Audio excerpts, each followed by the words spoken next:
This is Here's How, Ireland's political, social and current affairs podcast, presented by William Campbell.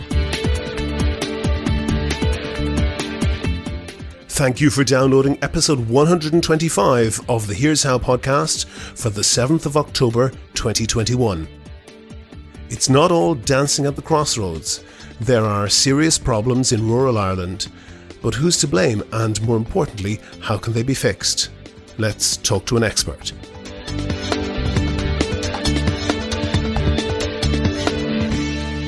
Here's How is Ireland's political, social and current affairs podcast. Make your view heard. Just dial 076 603 5060 and tell the world what you're thinking. Your voicemail may be included in the next podcast. You can find tips on recording your contribution and other ways to contact the show at here'show.ie/call. Coming up in a few minutes, is there something amiss with large areas of rural Ireland? Oh, it's a big question. And again, it kind of goes back to what I'm saying. Nail your colours to the mast. Nail your colours to the mast. Say yes or no. No, I'm not going to say yes or no. That's coming up in a minute. You can hear if I get an answer out of our guest. But first, I want to give a short update on the last podcast about the conflicts of interest and poor academic and ethical standards at the Active Consent Unit in NUI Galway. We will be doing a follow-up on that because we've got a huge tranche of information from the press office at NUIG and their Freedom of Information department, and we're battling for more.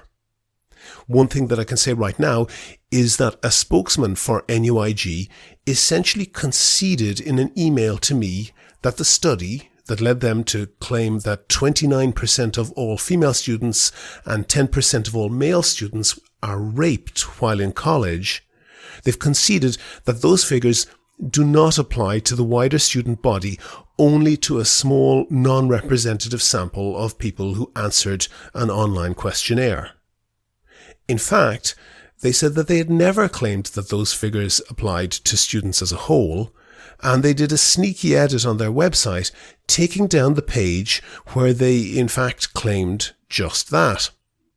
Which was a bit awkward, because I had taken the precaution of making an archive copy of that exact page, and when I tweeted out a link to it, they restored that page and most of its content. But, as I say, expect a major update there. It's obviously a huge time commitment. We've been working on that story for more than a year, and there is still more to do on it. And for that reason, I want to say a huge thank you to Robert Donoghue, to Alan McLean and to Aidan Mack, who all signed up as patrons on Patreon recently. And obviously thanks also to all the other continuing patrons. That makes it easier for us to put time into researching podcasts and hopefully making them interesting to listen to. And I think the fact that we've been threatened by powerful people, but never actually sued, that's a testament to our fact-checking.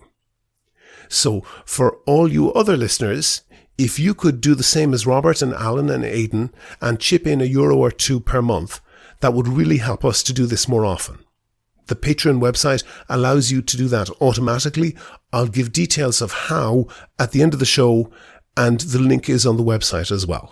Make your view heard. Dial 076 603 5060 and leave a contribution for the show. You can find tips on how to record a good contribution and other ways to contact the podcast at here'show.ie/call. On the line now, I have Dr. Karen Keaveney. She's the Assistant Professor of Rural Development in UCD. She's the head of the Rural Development section there. And she's one of the authors of a report called Challenges and Opportunities for Rural Ireland and the Agricultural Sector. Karen, what's the report about? Thanks, William. The report was commissioned by NES a few months ago, and really the idea was to undertake a scoping study looking quite broadly at the challenges and opportunities for rural areas.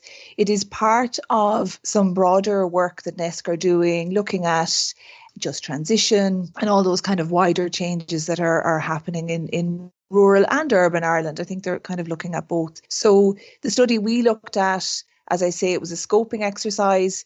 We did two things. We revisited the rural typology, which was something that had been developed. Slow down. What does rural typology mean?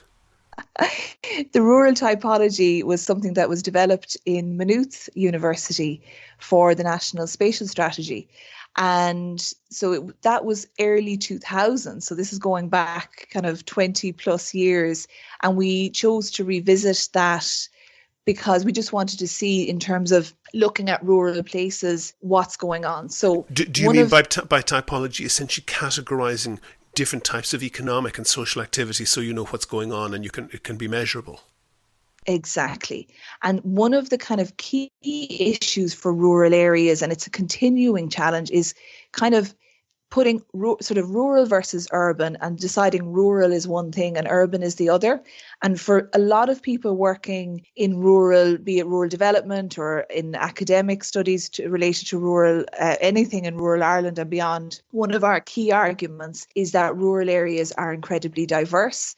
They're very different. A rural in County Meath is very different to a rural in County Kerry, for example. So the typology was developed initially by Professor Jim Walsh and Saline McHugh, and they developed that based on census data, and it was very much looking at socioeconomics and looking at a number of indicators to try and categorise rural areas. They divided it into 6 different rural area types. Okay, we'll come to that in a moment, but looking at it from Ireland, I have, I think, fairly good knowledge of rural Ireland, but living in a more urban area. And it might be an unfair question to you, but you obviously did this report for NESC, for the National Economic and Social Council. The question that is in my mind, and it's a real question, is what's up with rural Ireland? I'll come to some of the indicators in a moment, but it seems like in at least some areas there is a persistent malaise, which is maybe partly economic, but certainly has a lot of cultural features as well. Can you tell me, am I just being bigoted here,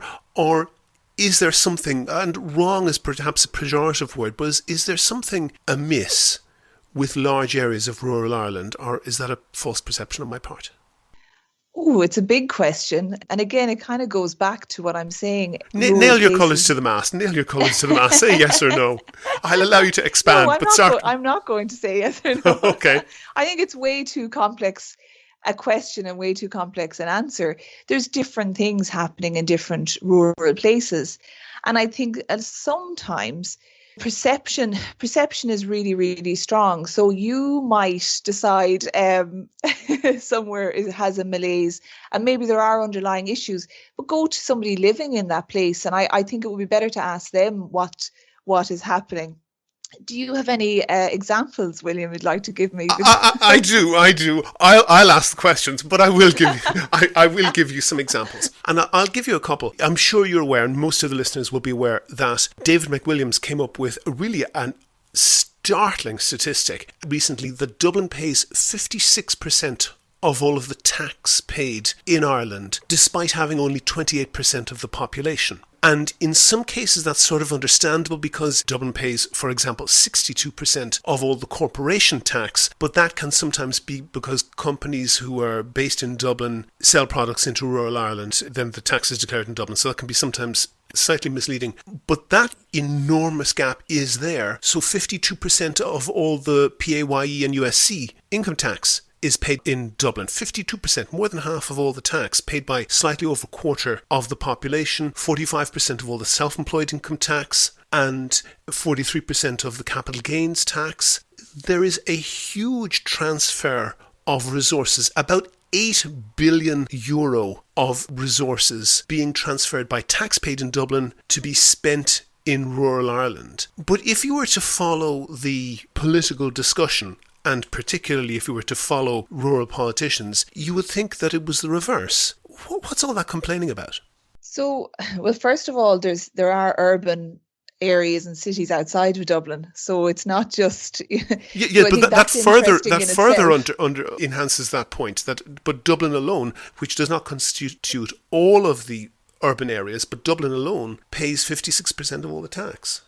Yeah, so I think that, something that we would look at sort of from a rural point of view is uneven development. And I think that's a majorly underlying factor. And I'm not an economist in terms of looking at my colleague, Adele Kelly, who led the paper as the economist, and she's not here to answer some of those questions. But so where do you start? Absolutely. It's always the sort of argument in terms of, where the funding is coming from. Naturally, it's the capital city. You're going to have funding or money coming out and being invested in these places. But for many people, I would say, you're talking about kind of the representation possibly and the political kind of... Yeah, I'm actually less aggrieved. Yes, I'm less aggrieved by the amount of money than I am by the attitude of some spokespeople, notably politicians for rural Ireland, who often implicitly and sometimes absolutely explicitly claim that they're being robbed for them fellas up in Dublin. Yeah, and to be honest, I agree with you. I think that in many cases, the representation for rural areas could be better. I don't know if it fully actually represents a rural voice. And I know in my work, I deal so I'm based in the School of Agriculture and Food Science, but a lot of my work is beyond the farm gate, shall we say. I would do a lot of research in it. It's the wider rural population. So it includes everybody. And the reality is that some rural places do feel left behind. And that is a genuine feeling. And it is also, there are genuine infrastructural issues around that. But I think part of the issue is how we represent the rural. We are more likely in Ireland to romanticize the rural, even language that's used in policy. So it's not even just the politics of it. But what does translate into policy is we're more likely to talk about the rural. So, for example, in the National Planning Framework, we talk about the rural as being part of our national identity. We don't talk about the urban in that way. And I think that's really problematic because we are less likely to possibly look at some of the data and the evidence bases and actually kind of see, well, what is happening in rural areas? What do rural areas actually provide? And I think that some representation is damaging. It's playing politics, obviously, in terms of that's how people get elected, but it uses language around, say, traditional ways of life. That sort of language. And I've seen that for many years. I mean, I do quite a lot of work on rural housing, and that's something that it really is emotive in terms of that language that's used. And I think let's trot in there with two big Wellington boots. Yeah. One-off housing is seen by many people, including planners, which you might have a view on, as being an absolute blight. And I tend to agree. And I think that it is an absolute cancer that you build houses whereby people are utterly car dependent. Nobody in that house can buy a litre of milk without getting in a car and driving to a supermarket. No child in that house can play with their classmate without being put in the backseat of a car and driven there and then driven home again. And this is held up as though it was some sort of rural idyll by many people who appoint themselves as spokespeople for rural Ireland. Yeah, so there's two things there. But the main thing is one-off housing is ultimately about affordability and always has been. And it really has been about access to housing. And so what's happened over years is we have large numbers of small family farms. So there's higher access to land than there would be in other countries. If we look at our nearest neighbour and has a very similar planning system in England, that's large land, tenure is completely different there. So we've always had an ease of access to land in Ireland in that sense of getting your site. Now, that has changed in kind of the last 10 to 15 years, but we'll just talk maybe about the sort of the cultural element of owning one's own house. And really, one-off housing really began to sort of proliferate in the 1970s as the economy grew. And that was the time we had the Kenny report. We had all those elements that there was a housing crisis then. There was, all the issues obviously around fossil fuels and oil. Yeah, but pause on that, Karen, because you say about affordability and about access to land. There's a phrase in rural Ireland that not all the listeners might understand. Explain what is meant by great frontage. Great road frontage. Yeah. Well, basically, so access to land is also about it's literally owning or at least having a family member or whatever that might own it. But the other aspect is literally, is your field on a road? Does it have good road frontage? Can you access it? But that also was massively influenced by the planning system, which required, your driveway to be a certain size. It required you to, it doesn't happen so much now, but it was very much an engineer-led planning system in Ireland, where it was all about, can you have your parking space outside the house? And so, and then naturally what started to happen was, because we didn't use architects, was houses were the sort of cheapest type of house that could be built was a rectangular bungalow. We're all, I think, fairly familiar with them, and they're houses that I know I grew up in, and from all my friends. And you face the road, and that was your road frontage. Yeah, so but the subtext behind that was that somebody might have so much land, but if it had good road frontage, it would be worth way more, because what was happening was the developed value of that land was being internalised into the price, and it was being presented as though it was agricultural land, when in fact the price of it, or the value of it, had this other element internalised into it. And you are correct, in some cases that was being built for various members of the family, and every child in the family was their space to build them each a house. But in a huge number of cases, whether they were initially built for family members or not, they were sold on at huge profit, and this was a way to make a lot of money. Yeah, I would dispute how much that happened. It definitely started to happen. There was much more speculative one-off house building coming into sort of the late 90s, early 2000s. That's really when that became quite prevalent. But a lot of that also was, I suppose, affordability. And I mean, I wouldn't agree with it myself, but it was very common. If you look at you'd go in, or you can look online now, planning applications, you'd see two houses, possibly bungalows, possibly not. One house, they'd be applying for two houses. One house would be for the person to live in, and the next door house, which was a mirror image, would possibly be built to sell on. But in all fairness, William, that wasn't the case. And I do want to go back to the point about affordability, because, now we're talking, obviously Housing for All came out a couple of weeks ago. We have a housing crisis yet again. And I think rural housing, that's why it's kind of coming back again in terms of a discussion around one-off housing, because it was about affordability. And the reality was that, and still is, that there's a lack of desire to live, and I'm going to bring up another topic now, there's a lack of desire to live in towns. And a major part of that is there aren't enough suitable places to live in towns, and the towns haven't really been invested in or developed very well. So they're not overly appealing places to live often for people. Oh, yes, yeah. So let me address that.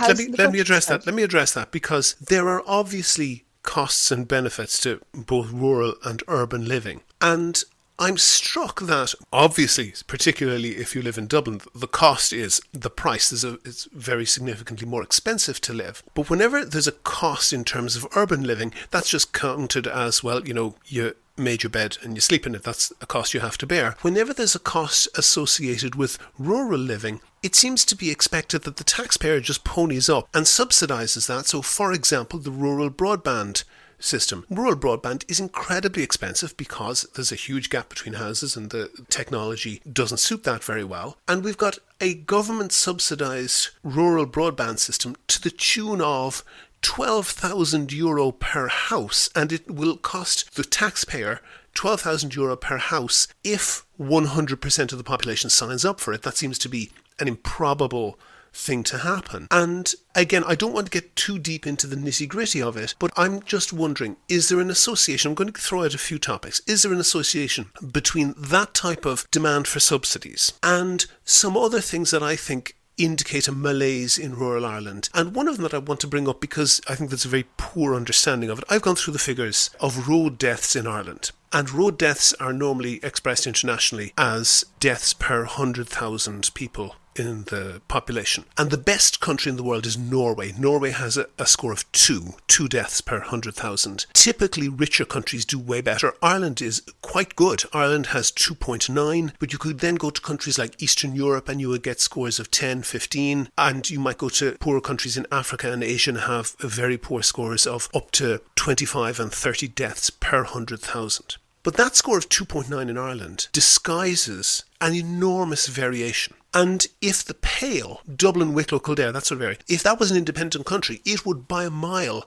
have the lowest road death figures of any country on the planet. The figure in Dublin is 1.6, 1.4 in Wicklow. You go to Monaghan, it's 10.7. That's basically on the verge of being a third world country. Roscommon, 8.5. And there's a very clear pattern that if you're going to be killed in Ireland on the roads, you're going to be killed in a BMW. And I don't mean a car, I mean the borders, Midlands and West. And the type of car accidents are really, really remarkable. And we have these, pretty much, maybe not every weekend, but a couple of weekends a month, we hear about somewhere in Kerry or Mayo or Donegal, several young lads killed, drunk out of their mind, driving at breakneck speeds in rural roads. That must be a cultural phenomena at some level, mustn't it?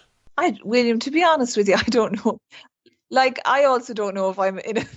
You've kind of brought it to a whole other level there. I'm not really sure how to respond, to be honest with you, because obviously the reason I'm asking, and perhaps I'm throwing you a little bit deep on that, the reason I'm asking is because I'm looking at a map on page, I think, 27 of your report, and it has these rural typologies, and some of these areas are marked as weak rural areas, marginal rural areas, and then it varies. Then those are predominantly in the north and the west, and then you have urban areas, strong rural areas. They would typically be Leinster and so forth. And if you overlay several problems, and I'll come to a couple of others, but one of them is the road deaths in Ireland. It correlates incredibly strongly with these areas that you have marked as weak rural areas and marginal rural areas, and I'm wondering, that correlation seems to be too strong to disregard, so I'm wondering what the heck is causing it.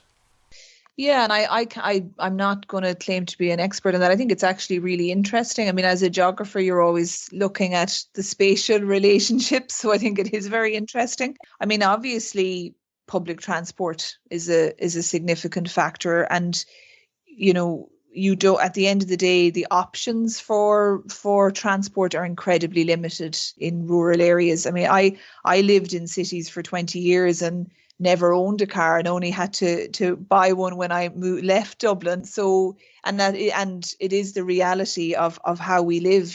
There's the assumption that everyone has to drive. It's the distance as well one has to travel. It's that dispersal, like that on that map where you're talking about it. In Ireland we kind of have a northwest southeast divide. You almost imagine a diagonal line going kind of from Louth down to sort of Limerick, Cork, Kerry, Cork, and that kind of divides the country in a sense. And there's a real structural phenomenon there, and has been, since we've been able to get this kind of data, the census data, there's been long-standing structural issues there. So, if you're going to look at the road deaths, for example, and the cars, I mean, obviously people are choosing. It's not the right choice. If horrible things happen at night in terms of drink driving. While I think that's reduced massively, let's be honest, it still happens. Speeding is obviously an issue. And I think in some ways, and I see it myself because I live in a rural area, people are so used to driving constantly. Speed is a major issue, I think, on rural roads. And also but those are marginal issues, because in Ireland we have the worst county for road deaths has more than 7.5 times more road deaths per population than the best. That's not noise in the data. That's a very, very clear difference. And by the way, slightly better than Dublin, the best county is Wicklow, so that's largely rural as well. It seems that there must be something going on there. And let me bring in another topic in case I haven't thrown enough heavyweight stuff at you. That's okay. Murder, in particular, a particular type of murder, of what are called by criminologists family extinction events. And just this year, we have had these, and I don't want to comment on these in detail because clearly of the nature of them, but we've had 3 between Cork and Kerry alone, and all in very rural areas, all in farming communities, all with at least the suggestion of disputes over land and farm and inheritance. We've had 3 separate family extinction murders with, by my count, 9 or 10 people killed. And if you consider this is in very thinly populated areas of Ireland, that's extraordinary, isn't it? Oh yes, it is. I mean, it's incredibly striking. I mean, obviously, I'll only talk generally, and actually one of a key area for some of my colleagues in the School of Agriculture and Food Science is succession and inheritance.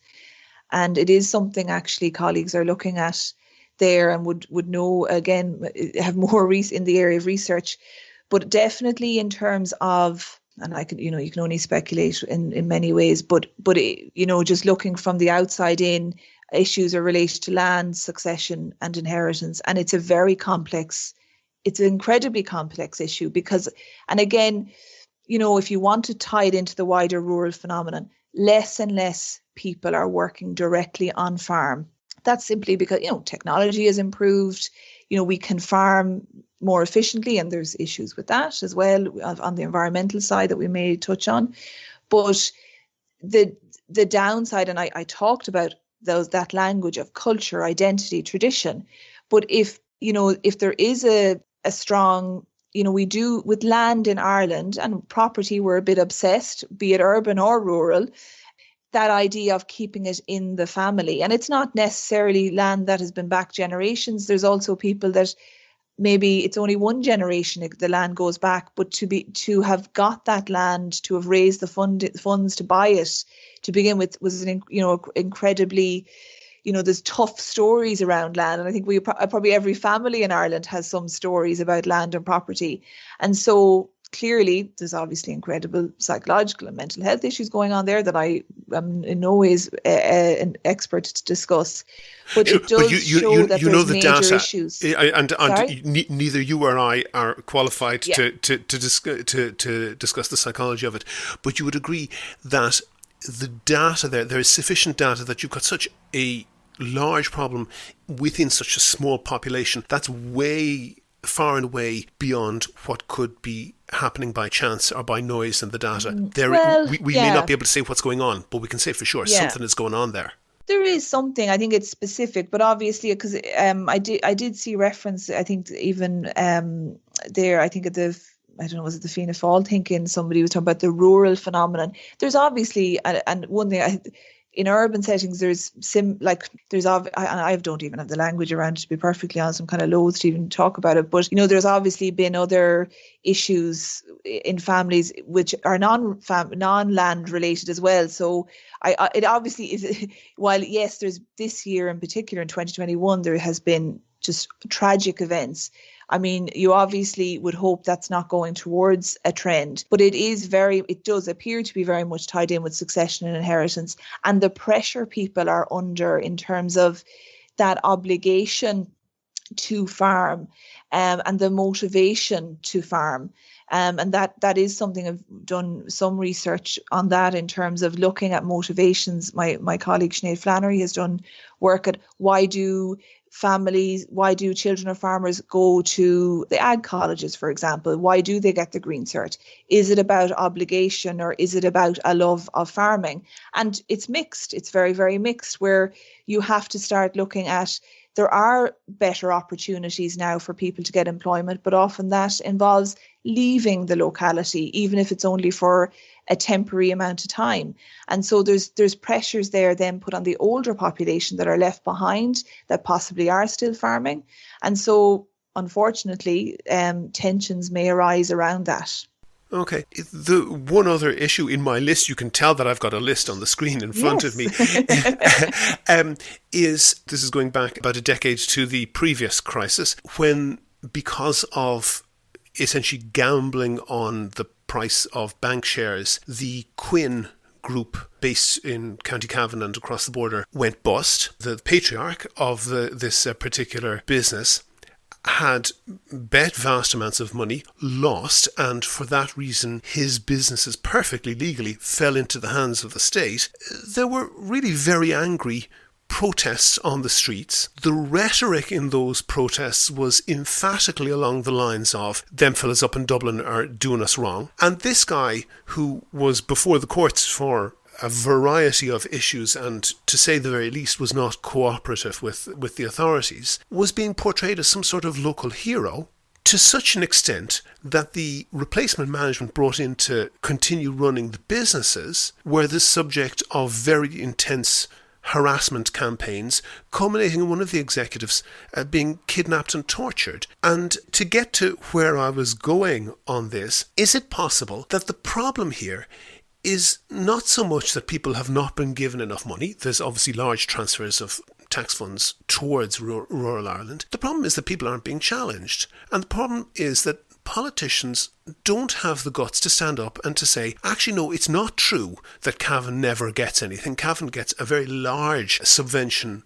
of government spending over and above the tax that is raised there. It's not true that people are entitled to, 12,000 euro internet connections just because they live in a rural area. And say to people like the Healy Rays, the drink driving laws apply in Kerry just like they apply everywhere else in the country. And is it possible that people in rural Ireland have been infantilised?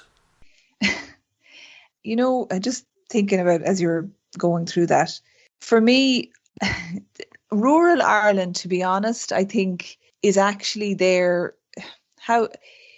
I'll go back to what I was talking about, affordability, cost of living, all of those elements.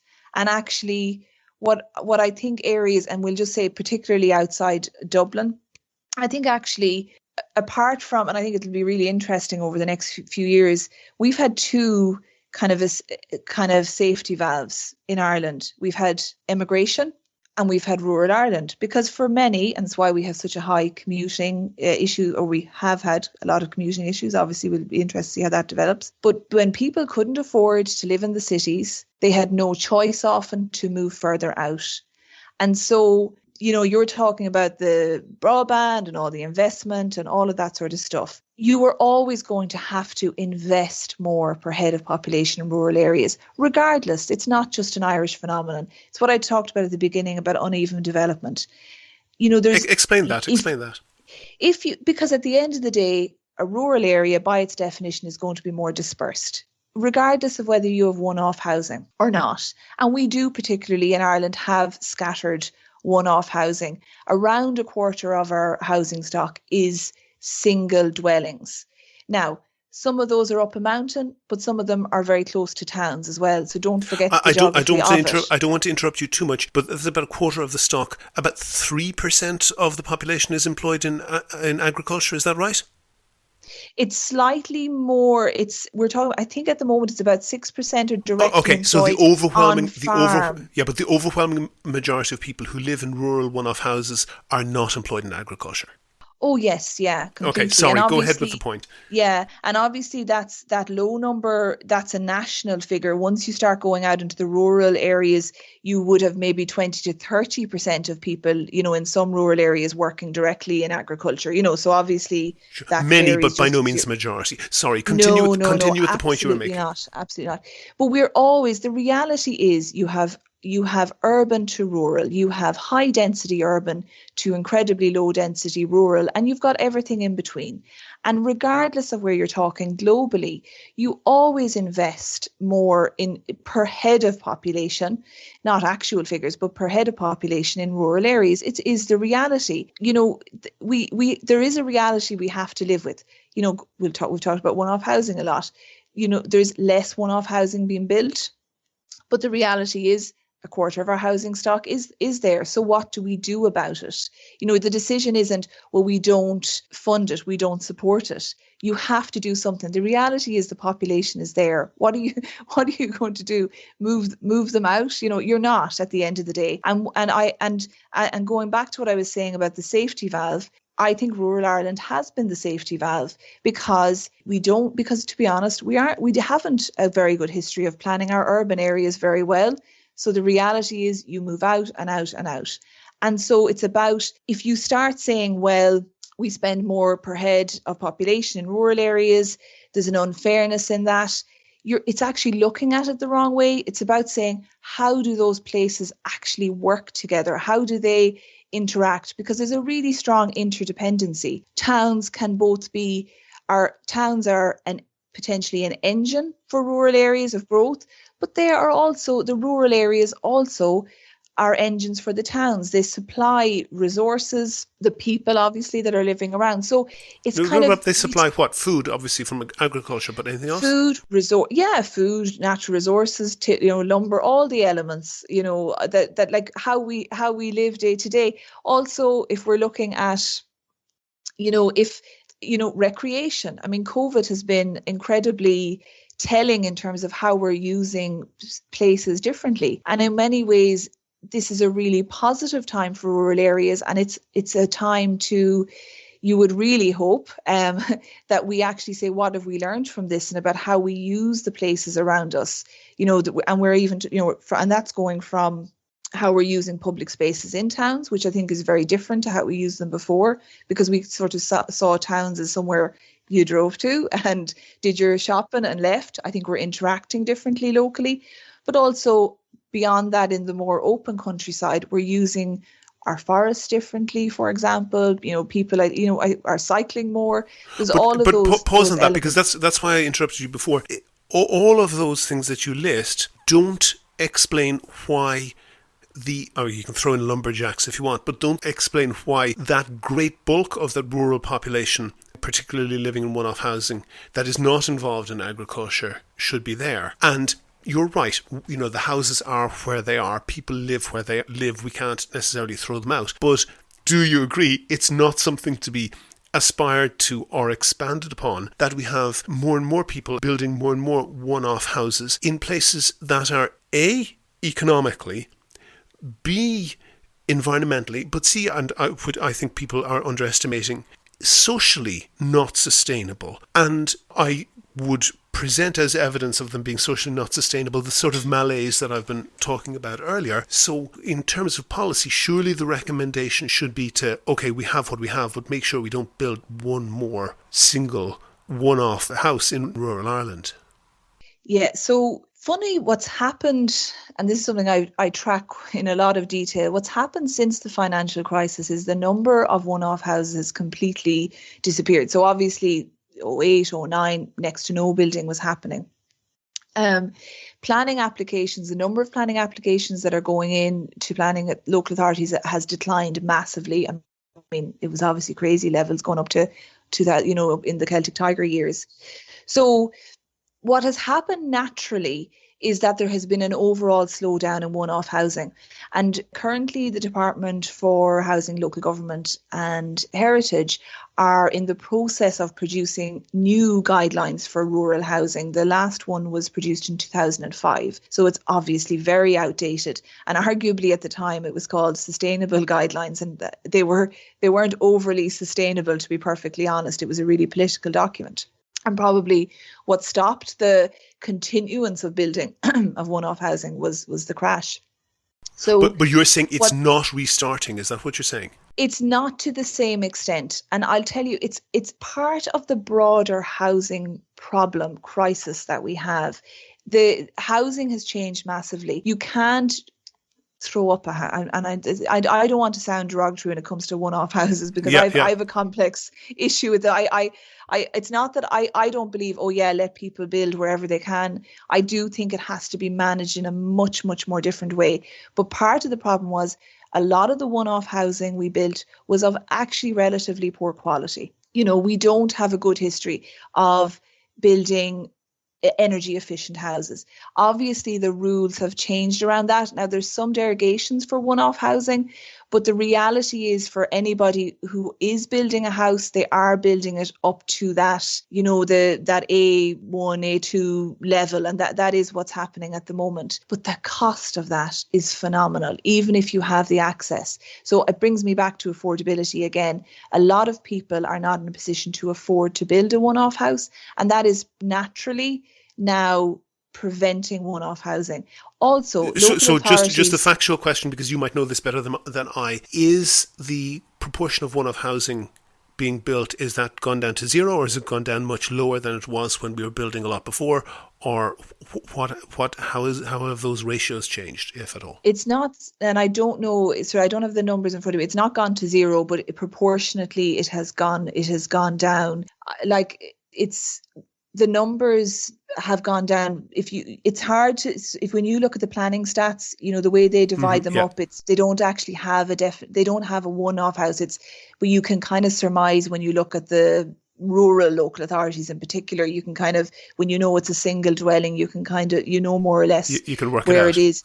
But it has gone down massively. But to be honest, all building, like outside of the major urban centres, has gone down. So you're not getting housing estates being built in the same way in towns, and in towns that need housing. Like, there is a housing crisis in rural Ireland.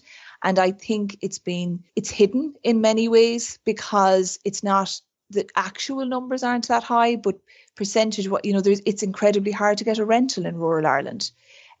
House prices in particular in the last couple of years have increased massively in rural areas. And our idea of affordable in Dublin is different to affordable in rural Ireland, where salaries are lower. So there's kind of major issues around that. I'm kind of, now I'm like, what was the question to begin with? How did we start?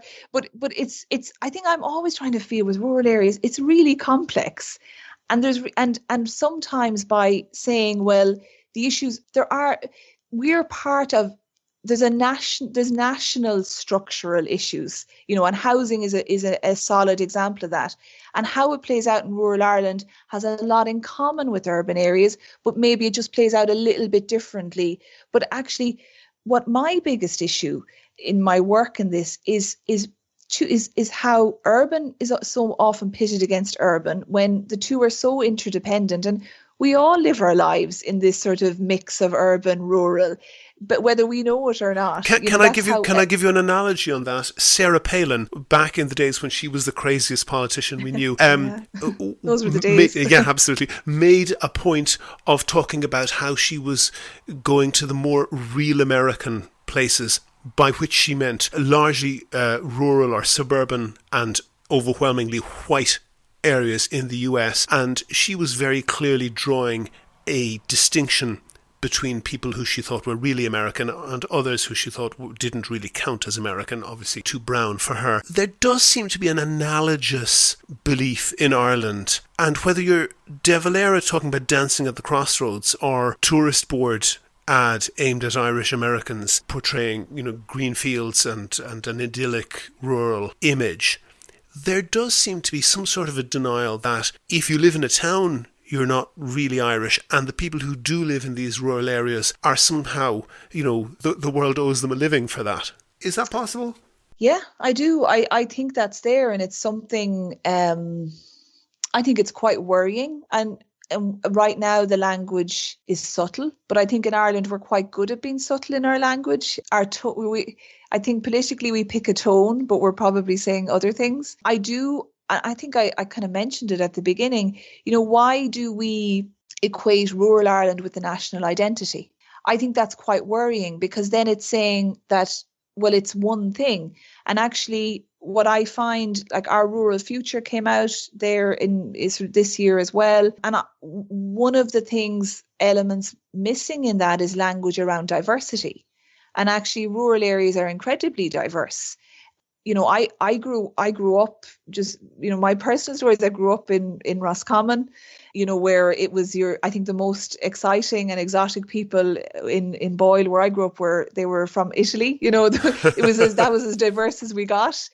And now, I did the typical thing, left to live in the cities and came back then when I had kids to live in a different part of the county. And it's so interesting to see the diversity that is taking place. There's now generations of people here, particularly over the last couple of decades, who are part of the place, but yet we're not recognising them as Irish, and they're just as Irish as everybody else. And that it does worry me in the political approach, that language that we are using, that I would be very afraid we'd start getting towards that populist sort of language. Karen Keaveney, Assistant Professor of Rural Development at UCD, also Head of the Rural Development section there. Thank you very much for talking to me. Thank you. Never miss a show. Follow at Here's How Podcast on Twitter and like Here's How on Facebook for updates on each show's contents. Okay, Kevin, you were involved in setting up the interview there with Karen Keaveney. What did you want to say on this topic? Well, I suppose it was when we were kind of listing the list of issues in various parts of rural Ireland, the road deaths in the BMW counties, the family extinction events in the Mid-Munster region, this, let's say, rap sheet against rural Ireland, that I suppose I became a little bit unsatisfied with the idea of culture as a standalone explanation. I suppose maybe I'm betraying kind of an ideological point of view here, but I tend to view culture as more of a symptom of things that are more fundamental. And kind of more importantly, I suppose I'm unsatisfied with culture as a solution. I don't know if telling people to sort out their culture really works as a political solution. Okay, and how would you explain these huge differences between road deaths? Say, I mean, the example I gave was between Monaghan and Dublin or Wicklow. If that's not some cultural mechanism, what is it? Well, I suppose, and I've had a bit of time to think about this, but I think it's probably multi-causal. I mean, clearly there's a biological element, since it's overwhelmingly males who die in these road accidents. That's possibly, at least in part, due to maybe a young male propensity towards risky behaviour. Undoubtedly, it was mentioned in the podcast that the road deaths seemed to be particularly high in areas that were designated as structurally weak or marginal. So it's a particular type of rural area, particularly west of the Shannon and in the northwest of the country. That doesn't seem like a coincidence to me. And I mean, I suppose I do think that the fact that it's a rural area does play a part. It's just that rural areas tend to have greater car dependency versus maybe an urban area which also has structural problems, but maybe they manifest themselves differently. Sure, yeah, I would say that places like South Kildare, Offaly, Laois have very good road death statistics, despite the fact that they're quite rural. But that brings us to the point of these huge transfers of resources that are going from the capital, from Dublin, to the rest of Ireland, predominantly to rural Ireland. That doesn't fit with the idea that it's issues of disadvantage or disempowerment, does it?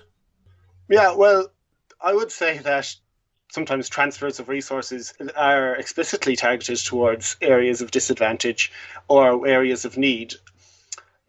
Just because there's more money being spent in one area or versus where it's being collected, I don't think that means that more money is being invested. Particularly if, one thing I noticed in the report was that there was a statistic called the vitality ratio. That is the ratio of people between the ages of 20 to 39 versus people who are 65 are very different between sort of the structurally weak kind of rural areas and some of the urban areas. So, I mean, I do think that some substantial part of that transfer is just, pensions and other kind of transfers that kind of happen almost by osmosis. The other thing is, I suppose, and Professor Keaveney mentioned it, that when there is investment, it is going to be more expensive in rural areas than it is in urban areas.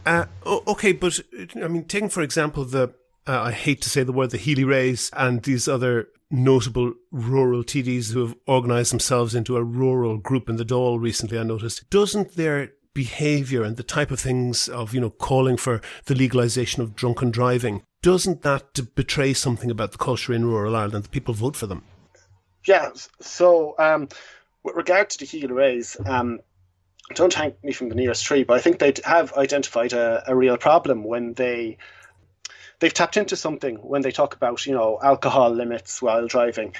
It seems to me that, if there's an area with, a large amount of car dependency, people living in standalone houses, this might cause a problem, especially if the main place where people socialise is a pub where alcohol is. And if those two things don't go together, like when the rules get tighter, that's a bigger sacrifice for people who live in those types of areas than people who live in areas where, the transport options and the entertainment options and the social options, where they are much more diverse. Now, I hasten to add that rolling back these regulations is not the solution. And I actually think that the Healy Rays are part of the problem. Yeah, it's notable that both they and their father before them fought ferociously to prevent any reduction in one-off housing being built, and fought ferociously against allowing any type of hostelry that wasn't just their pubs. So on both sides of the equation, they're trying very hard to make the problem worse, to put money in their own pockets. Oh, yeah, I mean, I wouldn't want them to wouldn't want their brand of politics to distract from the idea that maybe we should tackle rural isolation issues. And I would also, I suppose, I would like people maybe to reject the idea that the Healy-Raes are the spokespeople of all of rural Ireland, and certainly that they are the stereotype of people in rural Ireland.